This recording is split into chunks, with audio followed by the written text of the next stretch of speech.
It's electric. I don't know what you're doing, but it's electric. You were electricity. Hello, good morning. My name's Miriam, and I choose to embrace my curlier hair in general. Um, as you can see, I have just woken up. I have some channeled messages. Ah, Lordy. I just keep hearing electricity.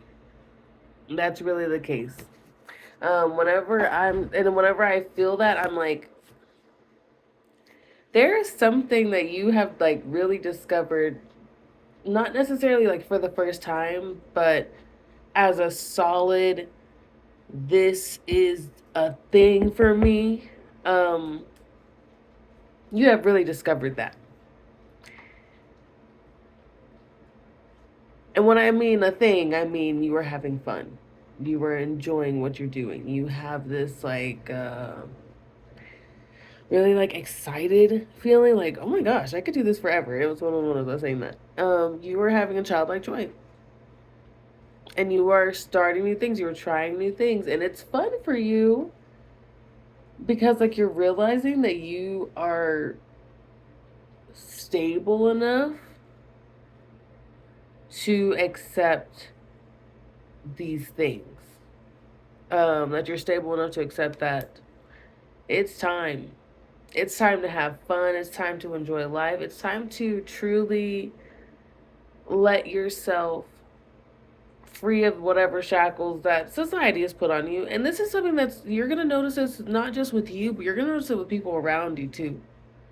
There might have been even someone who specifically might have inspired this that that you were just like, gosh, they're living life a certain way, and like I just like they're just doing okay, and they're doing well, they're happy, and I want some of that. And somehow like maybe you were watching a video or something by somebody that inspires you, and they were like, you're like, I can do that also, and they're teaching me how to as I say this.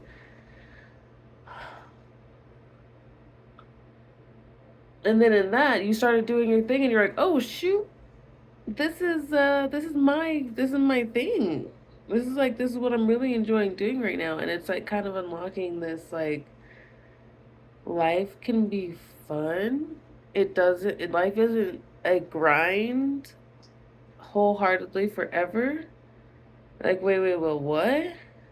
I can live with purpose and eventually and make money off of it.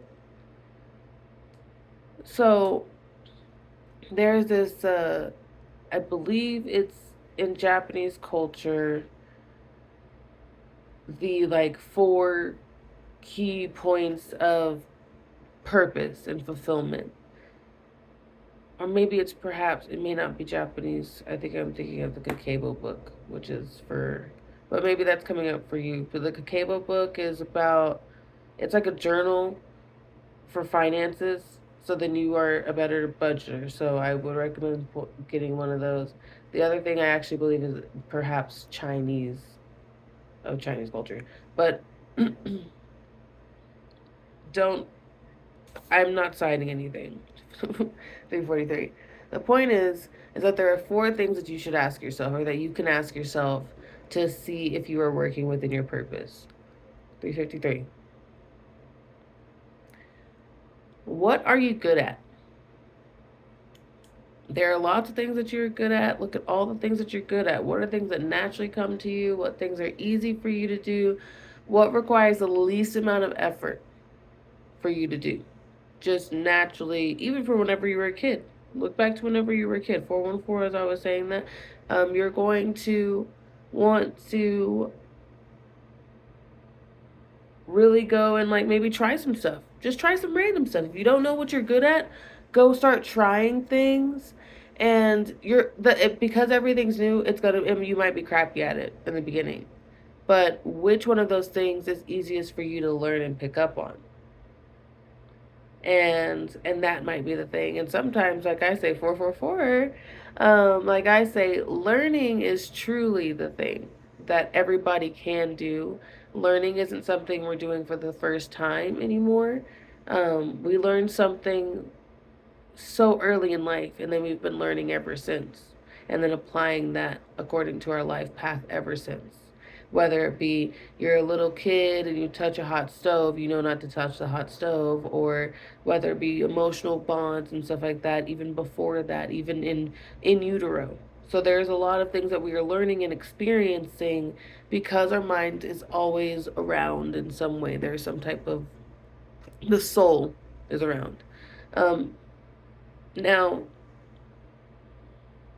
since we all know that we're good at learning because we all are very well practiced in it, we can start finding joy in practicing and learning stuff and finding things. So if you feel like you're really not good at anything, I promise you, right now, the thing that you're good at is lying to yourself. Okay? You can do this. It's not fun. 555, as I was saying this. We don't gotta lie to ourselves. I mean, it's safer because it's almost like setting these boundaries so then like we don't have these expectations out of life and then get so disappointed because it sometimes it feels like you've just been so disappointed by life again and the shoe keeps dropping and it's just like, well, I just am not allowed to experience this, but you are. And you are experiencing it. Like slowly you're morphing into this like, wait, like these things that used to have like really big holds on you just are not, like you start to like wince in preparation. And then it just is not what it's just subtle and like, oh wait, I can actually handle that. Like this wasn't like it's like pick I'm gonna give you another analogy. It's like going to pick up this really heavy box and you almost like throw it over your head because you used all this strength for this heavy box that you know is heavy because you've been lifting that box. And now, somehow, like all of overnight, all of the muscles developed, and now the strength is there. You're like Spider Man after he got bit. Like, it's just weird things. And so now you're realizing you're good. So now that you're safe, you don't have to just survive, you get to thrive now. And with thriving comes dreaming. And that comes to achieving those dreams. And that's for you. Your specific dreams. Even if your dreams almost identically match up with somebody's, they still are not you. It's still going to shine a little differently. There is chartreuse and there is lime green. Which one are you? Okay? You don't gotta be any shade of green. You could be what is the other one? Vermilion. Okay? Or you could be red rose. I don't know why I'm getting defensive with you. It's not your fault. It's not your fault. It's not your fault. Anyway, y'all, I'm gonna go get ready for the day and change my clothes and wash my body and do my hair. Um, and in the meantime, enjoy having this joyful time and like, oh wait, I didn't continue, guys. You're gonna just let me not? What are you good at? What you love. What do you love to do? Not only what are you good at, but what you love to do. What the world needs. Because I'm not going to go on a rant for each one because I will spiderweb off. What the world needs and what you can get paid for. And this is working within purpose. Because if you're doing something that you're good at, it's easy and it doesn't take a lot of energy. If you're doing something you love, this almost like makes it to where it's zero work. Even whenever it's hard work, because you're good at it and you love it, this is this really helps your energy flow. This is how we keep pouring from our cup, essentially. So you're going to be pouring from your cup, and this is what you've already discovered, these things of like your energy flow, and you're like, oh, you are just taking the water I gave you and pouring it straight on the ground. I'm not going to be pouring that water into you anymore. And you're setting boundaries and you are being so kind to yourself. So you're doing what you can are good at You're doing what you love. You're doing what the world needs. What does the world need? In all the ways that and you have such a specific vision. Like, I don't know who you are specifically, but there is someone with a specific vision. I see like a fawn, like a little deer fawn, like Bambi. I'm seeing a Bambi.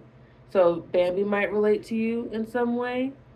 Maybe it's like that filled meadow, like kind of like I haven't seen Bambi like that. I saw when I was a kid, so like that's not helping me.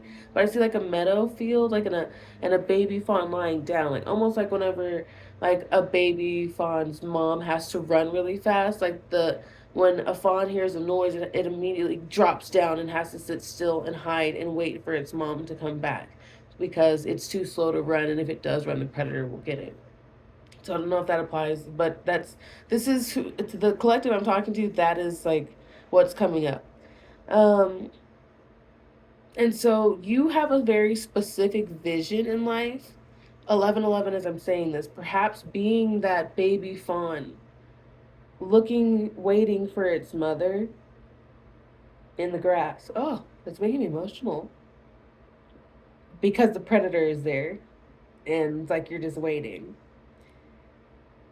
And because of those experiences that you've had in life, that trauma, you have a very specific vision and sight of this world, this perspective of the world.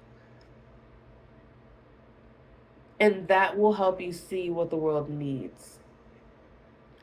1147, as I say this, that's another sneaky 1111 right there. You're able to see what the world actually needs. You're able to see where the world is sick, where the world can be healed. And it just happens to be something that you're good at. And it just happens to be something that you love. And if it's something that the world needs, but you don't love doing it, and you're not good at it, that ain't for you. If it's not something you can get good at, and if it's not something you love, cut it out. Cut it out. You don't love that. Leave it for somebody else who does love it, because I guarantee you somebody else loves it. Go do the thing you love. It's scary, though. It's way scary. And lastly, what can you get paid for? If the world needs it, they'll most likely pay for it. And even if it's not necessarily in money, it could be in services, it could be in like in connections of the world, of like having a good community in general, like because you will be provided for it. Because whenever you are doing these things, your energy levels, your water is overflowing from your cup because you are getting this allowance of water every day pouring from your cup, but you're not using all of it every day. So now it's overflowing and it's able to pour into other people without any effort from you. You are just simply a fountain. And that's what you feel like is because you've your whole life you poured so much into people, now you don't even have to think to pour anymore because all you're doing is pouring into yourself. 1333 as I say that. Now, before I almost like just completely just bopped out there, you will have a wonderful life and time. And in the meantime, look out for the numbers and stay synchronized.